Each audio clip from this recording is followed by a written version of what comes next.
Xiaomi 14 Pro, smartphone flagship dari Xiaomi yang kemarin baru launching di negara China ya Bray. Apakah akan masuk ke Indonesia? Aku juga belum tahu, belum ada konfirmasi resmi dari Xiaomi, jadi nanti ditunggu aja untuk keberadaannya di Indonesia. Semoga nanti masuk ya ke Indonesia karena spesifikasi yang ada di Xiaomi 14 Pro ini keren dan keren banget sih Bray. Dimulai dari menggunakan lensa Leica dan chipset terbaru dari Qualcomm yang paling kencang yaitu Snapdragon 8 Gen 3. Tapi untuk kelebihan dari Xiaomi 14 Pro bukan cuma dua kelebihan tadi ya Bray. Nah ini kita bahas dulu spesifikasi lengkap dari Xiaomi 14 Pro. Untuk framenya Xiaomi 14 Pro menggunakan bahan dari titanium yang terbukti titanium ini durability-nya akan lebih awet dan bobotnya lebih ringan. Sama dengan frame yang digunakan oleh iPhone 15. Jadi sudah dipastikan Xiaomi 14 Pro ini akan terlihat lebih mewah ya Bray dari yang sebelum-sebelumnya. Sudah dilengkapi juga dengan sertifikasi IP68 atau bisa disebut juga sertifikasi tahan air yang mampu tenggelam sampai 1,5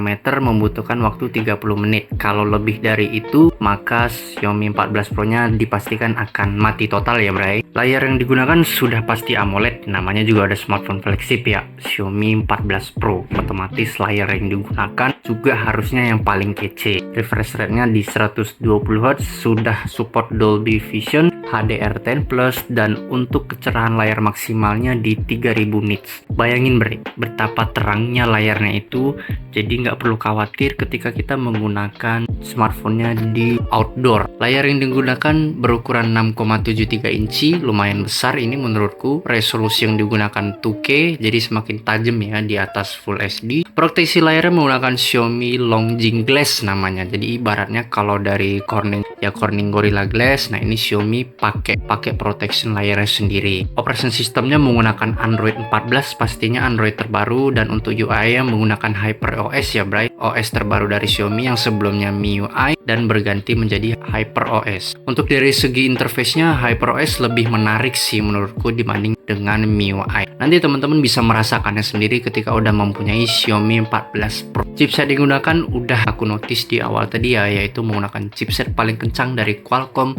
sampai video ini diupload, yaitu Snapdragon 8 Gen 3 dengan 4 nanometer.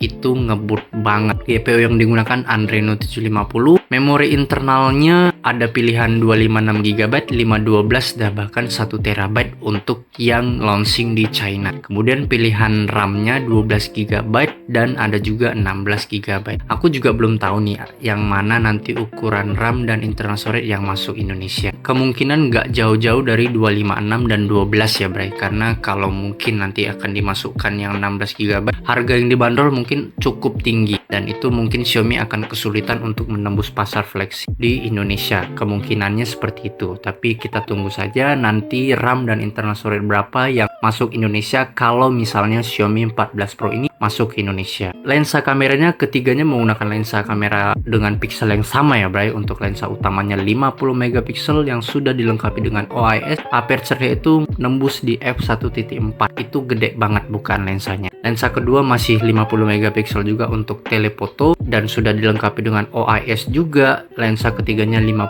megapiksel untuk lensa ultra wide. Jadi semuanya menggunakan rata 50 megapiksel. Lensa yang digunakannya lensa andalan yaitu Leica lensa, sudah pasti. Video recordnya nembus di 8K atau 8K 24 fps. Kalau mau di 60 fps turunkan di 4K. Untuk videonya sudah ada AIS-nya juga ya Bray. Jadi dipastikan untuk video record kamera belakang dari Xiaomi 14 Pro ini stabil dia. Kamera selfie-nya beresolusi 32 megapiksel. Video recordnya nembus di 4K 60 fps dan video record kamera selfie-nya sudah disupport dengan AIS juga. Jadi kalau teman-teman yang suka ngevlog atau untuk bikin instastory Instagram pakai kamera depan, itu sudah dipastikan akan stabil ya Bray. Kemudian speakernya menggunakan double speaker atau stereo speaker, jadi atas bawah oke banget. Tapi di sini sudah jelas tidak ada lubang jack audio ya Bray. Jadi kalau mau menggunakan headset bisa menggunakan TWS atau menggunakan kabel headset yang support ke Type-C, bukan ke jack audio 3,5 mm.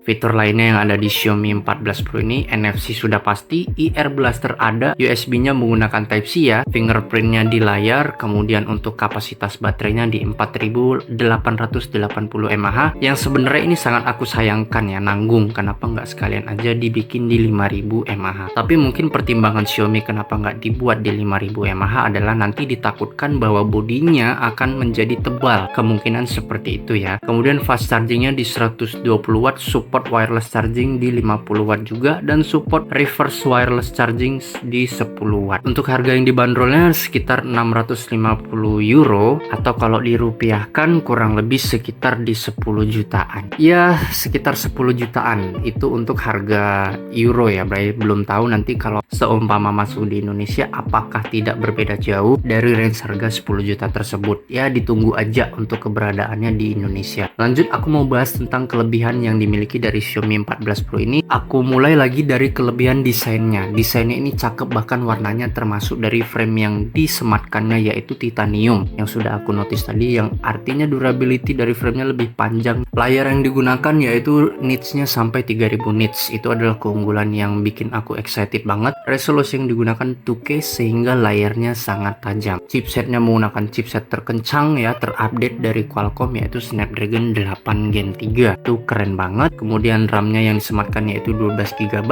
itu besar banget. Kameranya yang menggunakan lensa Leica, jadi udah dipastikan untuk hasil tangkapan kamera makin bagus pastinya. Kemudian video recordnya nih, untuk kamera belakang dan kamera depan kelebihannya yaitu sudah disematkan AIS. Biasa kan kamera belakang aja nih yang udah disematkan AIS, namun sekarang kamera depannya juga udah disematkan, dan kamera depannya itu support 60 fps.